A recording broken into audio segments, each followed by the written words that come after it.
What's going on, guys? Oh my Godzilla, back here with another exciting Godzilla figure review, guys. Today we're taking a look at the brand new from Bandai Movie Monster Series, Megaguirus. Guys, let's jump right in.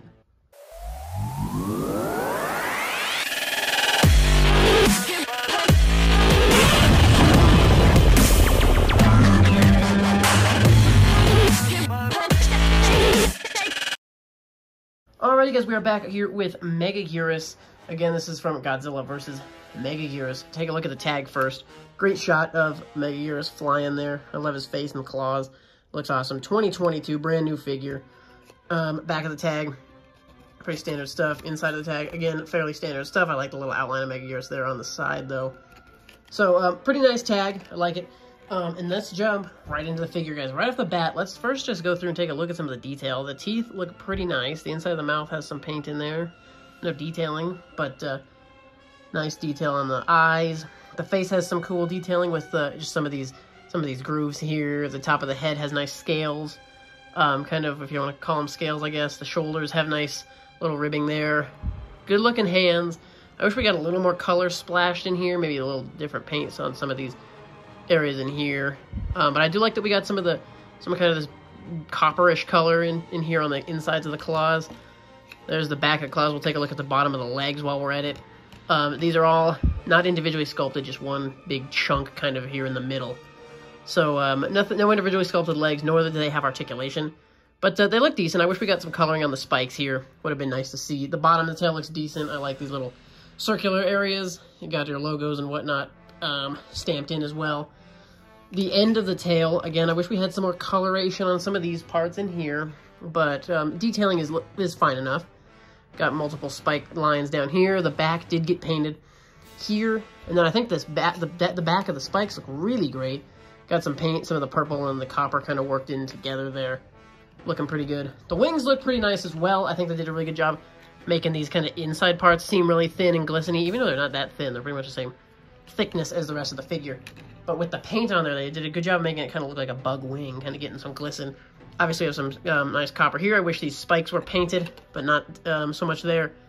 But overall, a fairly nice paint job, fairly good sculpt. I'm definitely not going to complain about that too much. What I will complain about is articulation, guys. We have articulation in these front claws. They could go 360 if you really force them past the wings and the head, but I don't want to get into that business. So really, you have kind of articulation here, back here, which is plenty. So the claws are well articulated, but head, no. Wings, no. Tail, no. Other legs, no. So guys, yeah, on this figure we only have 2 points of articulation. That's each of the claws. The wings, you can obviously get some bend out of them, but nothing's gonna stick. We don't have any articulation in there, so the only articulation is the claws, but it does offer some nice pose ability. You can kind of get them down there, you can get them propped up a little bit more. So he does fit well on a shelf because of those posable claws, but I just wish we got something else. Whether the head at least could, could swivel would be nice. If we could get a 360 articulation on the head, that would have been really great. But unfortunately, just the claw articulation, so a little lazy on the articulation there. In terms of our scaling, guys, let's get out a couple other figures. I just grabbed a few off the shelf here. We'll start with the also brand new, the Batra. Pretty much going to be fairly same size. The wings are almost decently similar with. Bodies are fairly same in size there. Let's compare them to some stuff that's a little older. I got the Bandai Creation Mothra. So there's a fine scaling. Nothing about that bugs me. Bugs me.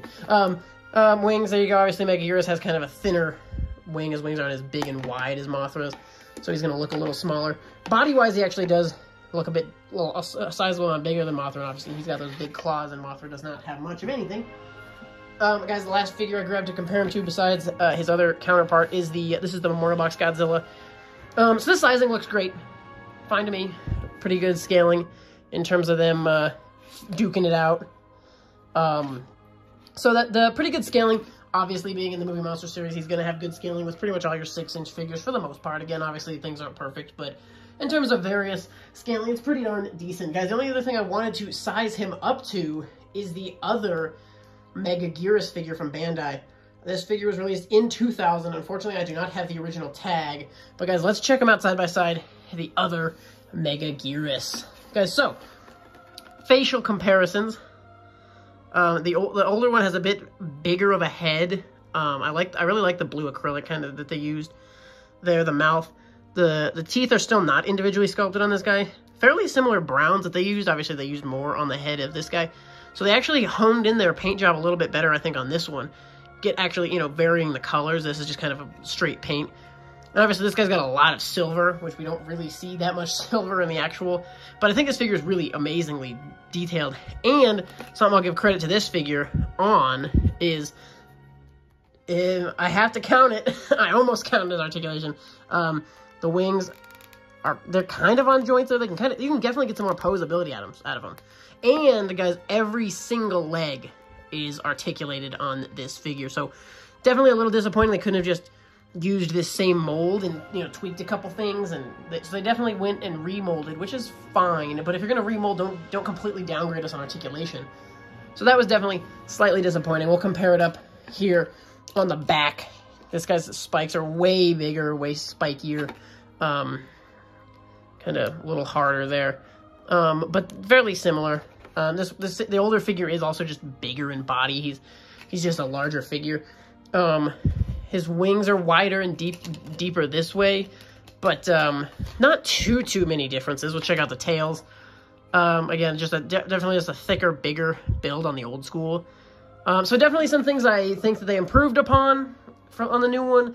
I like the use of more of that purple and whatnot. I'm definitely bummed on the articulation. I don't know why they had to shrink him a little bit. I wish they would have kept this size. Again, I think I would have just basically taken this mold, tweaked a couple things, given it a repaint instead of going completely the other end, because this guy's face just delivers a little bit more on the creepy bug aspect. This guy, they definitely did not miss the mark on this figure. It's not a bad figure by any means, but it just can't hold its own against a better articulated, better detailed old school Bandai figure. That said, guys, the new 2022 Megaguirus figure, Movie Monster Series from Bandai, is definitely a great one. I would definitely recommend picking it up. Brand new. You can probably get it on most of your usual suspect sites. I got mine from Hobby Link Japan, but I imagine the more common American companies, Big Bad Toy Store, whatnot, I imagine they have theirs pretty much. I imagine if they don't have them, they'll be getting them very, very soon. Guys, let me know in the comments, what do you think of this figure? Do you plan on picking it up, or are you passing on it?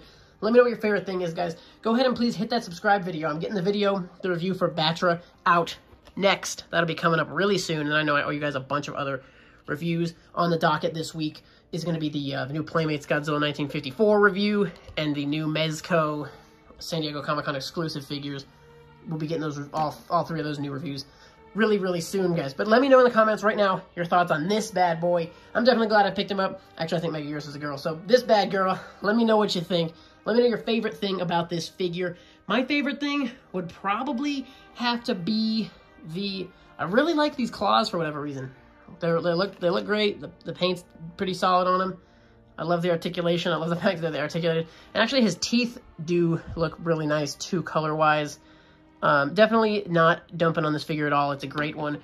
I'm glad we got another Megaguirus. Super good to get this figure some more representation in the collection and in the figure line from Bandai.